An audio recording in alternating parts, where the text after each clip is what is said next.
నేను బాధలో ఉన్నా, నాన్నపోయిన బాధలో ఉన్నా, మీతో మాట్లాడాలంటే తర్వాత మాట్లాడతాను. నాన్న ఒక్క విషయం గుర్తుపెట్టుకోండి, మనం ఎందుకు కాల్చుతాము అంటే ఈ దేహం ఇంకా మళ్ళీ రాదు. ఈ క్రైస్తవులు అనబడే గొర్రెలు బుర్ర లేకుండా ఆ పెట్టిలో పెట్టి, కొన్ని చోట్ల విదేశాల్లో అయితే బంగారు నగలేసి, మంచి బట్టలు వేసి, సెంటు బాటిల్ పెట్టి, ఫుడ్ పెట్టి కప్పెడతారు. ఎందుకంటే వాళ్ళ పెచ్చ మళ్ళీ సార్ వస్తాడో మళ్ళీ వస్తాడో, వీడు లేస్తాడు లేవు అంటే ఎందుకండి? ఒక దేహం ప్రాణం పోయిన తర్వాత కుళ్ళిపోతుంది, పురుగులు పట్టిపోతుంది, చివికిపోతుంది, ఆ పుర్రె అన్ని అన్ని అన్ని భూమిలోకి వెళ్ళిపోతాయి. ఈ దేహం మళ్ళీ మాంసంతో రావాలంటే ఇంకో శరీరంలో పెట్టాల్సిందే. ఇంక ఇది పనికిరాదు. కానీ మూర్ఖత్వం ఆ పుస్తకం యొక్క మూర్ఖ ప్రభావం. అందుకని ఆ మూర్ఖత్వంలో మనం ఉండకూడదు. చిన్న బిడ్డ కొన్ని ఇంగితం మనకు లేకపోతే ఎలా? చిన్న బిడ్డకి తెలుసు అగ్గిపుల్లతో అంటిస్తే కాలుతుంది అని. మరి నిప్పులతో కాల్చి బూడిదైపోయిన తర్వాత ఇంకా మళ్ళీ అది రావడం, పెట్టెలో పెట్టిన తర్వాత కుళ్ళిపోతుంది. ఎన్ని పెట్టెలు ఉంటాయి ప్రపంచంలో? ఈ క్రైస్తవులు పెట్టిన ఈ శవాల పెట్టెలు కొన్ని కోట్లు ఉంటాయి. ఈ కోట్ల పెట్టెల్లోకి మళ్ళీ ప్రాణం వచ్చి అవి శవాలు మళ్ళీ లేస్తాయా? పిచ్చి మాట, ఎంత బుద్ధి లేని మాట. కాబట్టి ఈ బుద్ధి లేనటువంటి బైబిల్ ఫాలో అయ్యేటువంటి వాళ్ళు మిగిలిన వాళ్ళని కూడా పాడు చేస్తున్నారు. మనం ప్రాక్టికల్గా మాట్లాడుకోవాలి. దేవుడే లేడు అన్నాడు అనుకోండి, ఒకడు అడిగి సావురాదా? దేవుడే లేడు అన్నాడు, ఆడు ముసలోడు ఆవిడ. దేవుడు లేడు అన్నాడు, ఆడికి రోగం రాదా? అంటే దేవుడు ఉన్నాడన్నా రోగం వస్తుంది, దేవుడు లేడన్నా రోగం వస్తుంది. దేవుడు ఉన్నాడన్నా సస్తాడు, దేవుడు లేడన్నా సస్తాడు. కాబట్టి చావు పుట్టుక అందరికి వస్తాయి. ఇందులో మళ్ళీ మా దేవుడే కరెక్టు. ఎక్కడ కరెక్టు? కాంగో అని ఓ దేశం, నైజీరియా అని ఓ దేశం, సూడాన్ అని ఓ దేశం. పాపం ఇప్పుడు క్రైస్తవుల్ని గొయ్యి తీసి లైవ్లో మట్టేసి కప్పెట్టేస్తున్నారు. ఊచకోత కోసేస్తే పాపం తల్లి చచ్చిపోయింది, పసిబిడ్డ బేరమంటా ఉన్నారు. ఎవరు చంపేశారు? వాళ్ళు సౌత్ ఆఫ్రికాయే, వీళ్ళు సౌత్ ఆఫ్రికా. కానీ ఆడిదో మతం, ఈడిదో మతం. ఒకటి గొర్రె మతం, ఒకటి ఒంటి మతం. రెండు ప్రమాదమే. మనం చక్కగా చూడండి, కట్టు బొట్టుతో మిమ్మల్ని ఎవరిని చూసినా అమ్మ అనిపించేలా కదా ఉన్నారు. ఇలా కదా ఉండాలి. మీరు పరిచయం ఉండక్కర్లే, అమ్మ అంటానికి పరిచయం ఏంటమ్మా? అమ్మ ఎక్కడ లేదు, అమ్మ అందరిలో ఉంది కదా. ఇందా పిల్లలతో ఫస్ట్ ఏం చెప్పుకున్నాం? అందరిలో శివుడు ఉన్నాడు. ఈ తత్వం మానేసి నువ్వు మా మతంలోకి వస్తేనే నువ్వు పరలోకం లేకపోతే నరకలోకం. నాకు వాడు ఫోన్ చేశాడు నల్గొండ కాడి నుంచి చాలా కాలం క్రితం. మాస్టర్ ఏం పేరు అన్న, ఏదో ఏలీషా అన్నాడు. శామ్యుయల్ అసలు పేరు అన్న, శ్యామ్ సుందర్ అన్నాడు.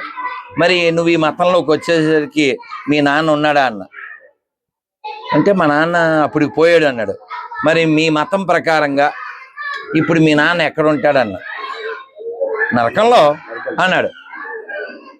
నేను చెప్పాను, అవునులే, నిన్ను కని, నిన్ను చదివించి, నిన్ను పెంచి ఎంత పొజిషన్ తీసుకొచ్చినందుకు నీలాంటి ఎదవన కన్నా పాపానికి మీ నాన్న నరకంలోనే ఉండాలి. ఆడా కొడుకు, ఈవిడా కొడుకు. చెప్పండి, నాన్న కోరిక తీర్చినవాడు కొడుకు అవుతాడు కానీ నాన్న నరకంలోకి వెళ్తాడు, నేను పరలోకం వెళ్తా అన్నాడు. అది పోరంబోకుడు. అదేం మతం అది? ఆ మతం మనకు అక్కర్లేదు.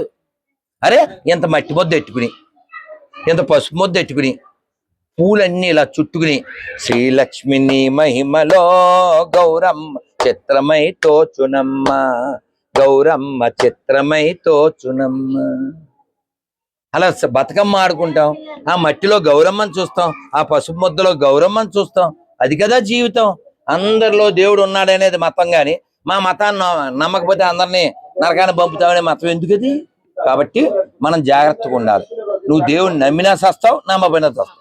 కానీ మా దేవుడిని నమ్మేందుకు? నీ ఇష్టం. ఎదుటివాడి ఇష్టాన్ని గౌరవించకపోతే ఆ మతం ఎందుకది? కాబట్టి వాటి నుంచి దూరంగా ఉండాలి. మనమంతా హిందువులం, మనమంతా బంధువులం. మనం ఇప్పుడు ఎవడైతే రంజిత్ని ఇబ్బంది పెట్టాడో లేకపోతే మీరు నరకానికి వెళ్తారంటాడో ఆడు కూడా సర్టిఫికెట్లు హిందూ అనే పెట్టుకుంటాడు. అది లోకాన్ని మోసం చేస్తాడు. ఏం సార్? సార్ చెప్పండి సార్. సార్ ఇచ్చాను కదా సార్, మాలు ఇచ్చాను సార్, మాలు ఇచ్చాను సార్, తాడు ఇచ్చాను సార్, ఇంకేంటి సార్ చెప్పండి సార్. నాన్న కాబట్టి ఇలా పసిబిడ్డల్లో ఇలా ఆడుకోవాలి. కానీ వాడి కులాన్ని, వాడి ప్రాంతాన్ని, వాడి భాషని చూస్తే వాడు మనిషేనా? కాబట్టి మీరు ఒకటే మాట వేమన గారు చెప్పారు, జీవుల మీ వలె ప్రేమించండి. జీవుల్నే ప్రేమించమన్నప్పుడు సాటి మనుషుల్ని ప్రేమించద్దా? నానా ఎవరిని కోసినా అదే రక్తం, అదే పెయిన్. కాబట్టి అందరిలో అదే ఆత్మ ఉంది. కాబట్టి మనం అందరినీ ప్రేమిద్దాం, అందరినీ కలుపుకెళ్దాం. ఎవడు విడగొడతాడో, ఎవడు చెడగొడతాడో వాడికి నమస్కారం, దూరం, గొడవ పడక్కర్లేదు, అంతే. అది మన సంస్కారం. నానా భారత్ మాతాకి. నానా నేను ఇంకొక మీట్ చెప్పినాను మీ సమక్షంలో నేను వారికి ప్రత్యేకంగా కృతజ్ఞతలు.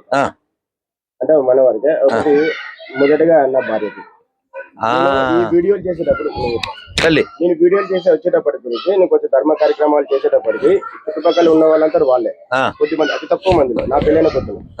కానీ ఇట్లాంటి విషయాలు చేస్తే నా మీద దాడులు జరుగుతాయని తెలుసు, నా మీద ఇంకేదైనా జరగచ్చు తెలుసు. కానీ అయినా ధైర్యం నింపి ధైర్యంగా ఉండు, జాగ్రత్త, నేనున్నా. నేను చెప్పాను గురించి, నేను ధర్మ కార్యక్రమాలు చేసేటప్పుడు ఇంకేస్ ఒకవేళ నేను పోతే పిల్లలు జాగ్రత్త, నువ్వు జాగ్రత్త అని చెప్పాను గురించి. తను ఒక 5 నిమిషాలు ఏడ్చింది, 5 నిమిషాలు ఏడ్చింది. తర్వాత ధైర్యం చేసుకొని ధర్మం రక్షిత రక్షిత. తల్లి గుర్తుపెట్టుకో, చిన్న పిల్లరా. నేను మాట చెప్తాను, ఆ పిల్ల పేరు నాకు తెలీదు. గట్టిగా 10 ఏళ్ళు 11 ఏళ్ళు ఉంటాయి. అసలు ముదురది.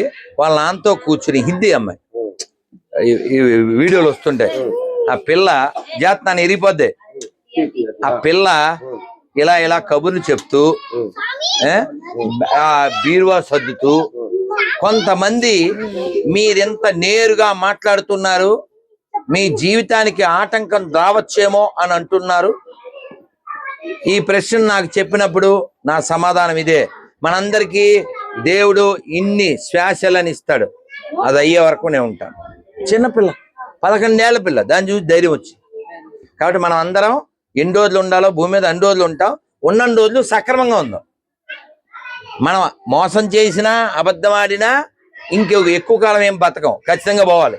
ఆ పోయేదేదో సరిగా పోదాం, బతికేదేదో సరిగా బతుకుదాం, ధర్మంగా బతుకుదాం.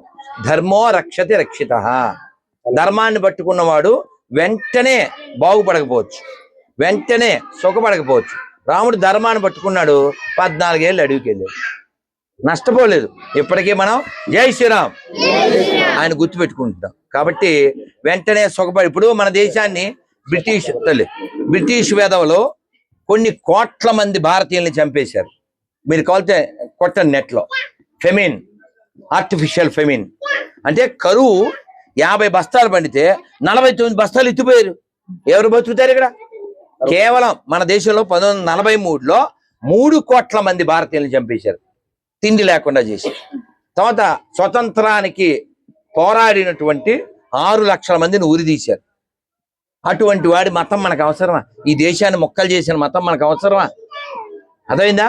ఎవడి పూజ వాడు చేసుకోండి, ఎవడి దేవుడు వాడు పెట్టుకోండి.